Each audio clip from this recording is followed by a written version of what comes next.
In ancient Greece, before Hippocrates, if you got sick, you went to a temple. You prayed. You made offerings to the gods. You slept on the temple floor and waited for a divine vision to tell you whether you would live or die. That was medicine. That was the full extent of human understanding of illness for thousands of years. Then one man decided that explanation was not good enough. His name was Hippocrates. And he did not just change medicine, he changed the way human beings understood themselves. He was born around 460 BC on the small Greek island of Kos, into a family that carried an extraordinary claim. They said they were direct descendants of Asclepius, the god of healing himself. Whether that was true or not, it meant Hippocrates grew up inside the very system he would spend his life dismantling. He was supposed to be a guardian of sacred healing knowledge passed down through divine bloodlines. He became something entirely different. The medicine of his time was owned by priests. The temples of Asclepius, called Asclepia, were the hospitals of the ancient world. The sick would travel to them from across Greece, perform elaborate rituals, and sleep on the sacred temple floor in a practice called incubation, waiting for the god to appear in their dreams and prescribe a cure. Epilepsy was called the sacred disease because the convulsions were interpreted as the body being seized by a god. Mental illness was a divine curse. A persistent fever was punishment for a moral failing. An infection was a message from the heavens. Hippocrates looked at all of that and rejected it without hesitation. He was not an angry man, and he was not anti-religion.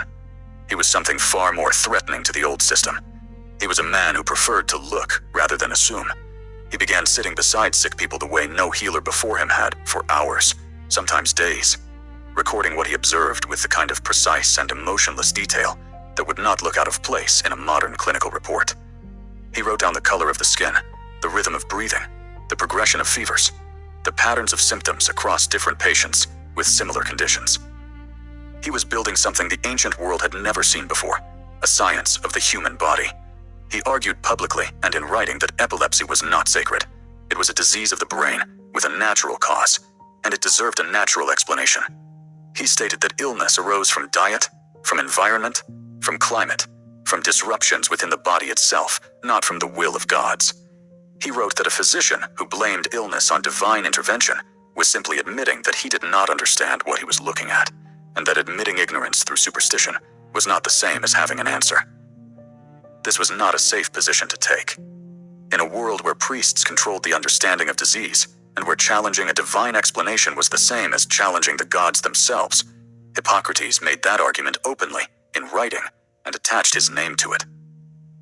He established a medical school on Kos that drew students from across the Greek world.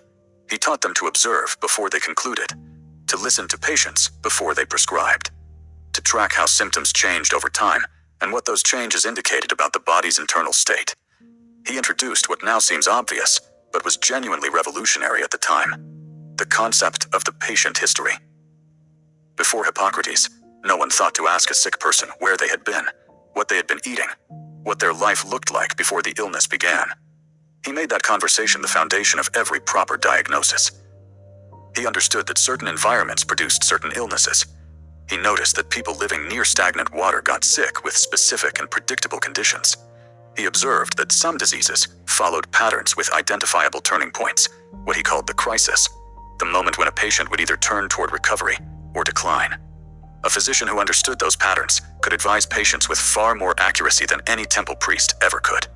The collection of medical texts produced by him and his school, known as the Hippocratic Corpus, contained descriptions so precise that physicians were still consulting them nearly 2,000 years later. He documented conditions that modern medicine would identify as pneumonia, appendicitis, and tuberculosis. He connected environment to health in ways that anticipated public health thinking by centuries. He also understood something that the accumulation of all that knowledge still could not replace: that a physician carries enormous power over people at their most vulnerable, and that power demands a code. The oath that bears his name established that a physician must first do no harm, must protect the privacy of patients, must treat every person without judgment, and must approach the role of healer as an obligation, not an opportunity.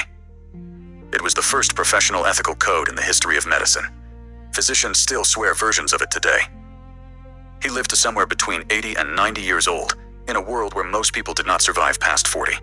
He died around 370 BC, having spent a lifetime doing one thing consistently. watching the world as it actually was rather than as tradition insisted it must be. He had no laboratory, no instruments beyond his own senses, no centuries of accumulated scientific knowledge to draw from. He had his eyes, his patience, and a refusal to call something sacred, simply because no one had looked at it closely enough yet. The lesson Hippocrates left the world is not about medicine. It is about the courage of paying attention. Every era has its version of the sacred disease, the thing that powerful systems insist cannot be questioned, examined, or explained by ordinary human reason. Hippocrates was the man who walked into the temple, sat down beside the patient, and started taking notes. He did not change the world by being the most gifted man of his time. He changed it by being the most willing to see what was actually there. That is a kind of bravery that does not expire.